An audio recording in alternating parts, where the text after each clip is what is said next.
أهلا بيكم في قناتي تجربة إيمي.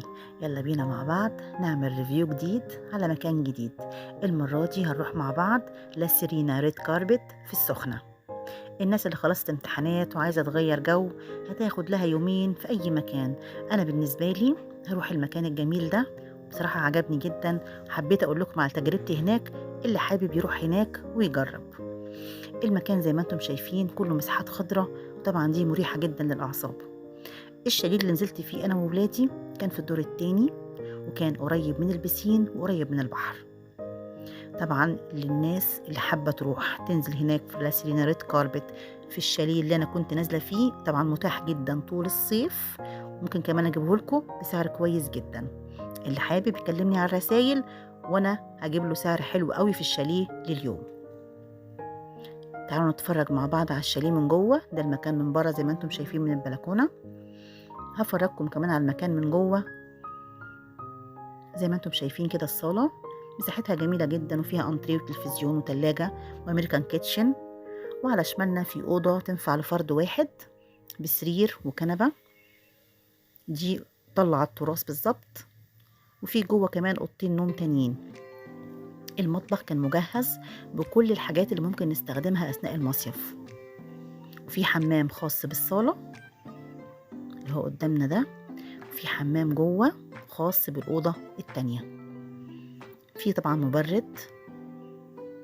ودي الأوضة اللي يمنا فيها 3 سراير مريحين جدا لو أسرة كبيرة رايحين أسرتين مع بعض. الشاليه ممكن يساع أسرتين 6 أفراد ومعهم الأطفال بتاعتهم. دي الأوضة اللي فيها سريرين وليها حمام خاص بيها. النور قطع مني ولعته تاني. دي الأوضة أوضة فيها دولاب كبير وتسريحة، وده الحمام بتاعها. كده الشاليه فيه 2 حمام. ده الشاليه كله. الصالة طبعا زي ما شفتوها واسعة وجميلة. أما التراث بقى ده كان قصة تانية. القعدة فيه حاجة أكتر من روعة، بيبص على البحر وعلى الجنينة، طبعا منظرها جميلة جدا، والقعدة بالليل تحفة.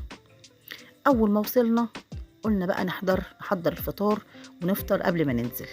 حضرنا فطارنا زي ما انتم شايفين، وخدنا فطارنا ونزلنا على البحر على طول. البحر هناك يا جماعة جامد جدا جدا. قعدنا شوية وطلعنا نتغدى. كنت محضرة الفراخ بتاعتي ومتبلاها من البيت التتبيلة على القناة بتاعتي، وشويناها هناك. كمان الشاليه برضو فيه 2 شواية للي حابب ياخد حاجة يشويها هناك. وعملنا الغدا بتاعنا وكان منتهى الجمال. طبعا المكان وانت قاعد في التراس وبتاكل وشايف البحر قدامك متعة تانية. خلصنا الغدا بتاعنا، قلنا ننزل بقى نقعد شوية كده في الروقان على البحر. المسافة من الشاليه للبحر والبسين قريبة جدا، خطوتين.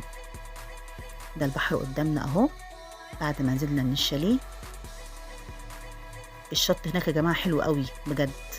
واجمل ما في القرية انها حيوية جدا، فيها كافيهات وفيها سوبر ماركات وفيها حاجات جميلة تسلي الولاد بجد، ما تزهقوش. المكان هناك تخلي الواحد ما يزهقش.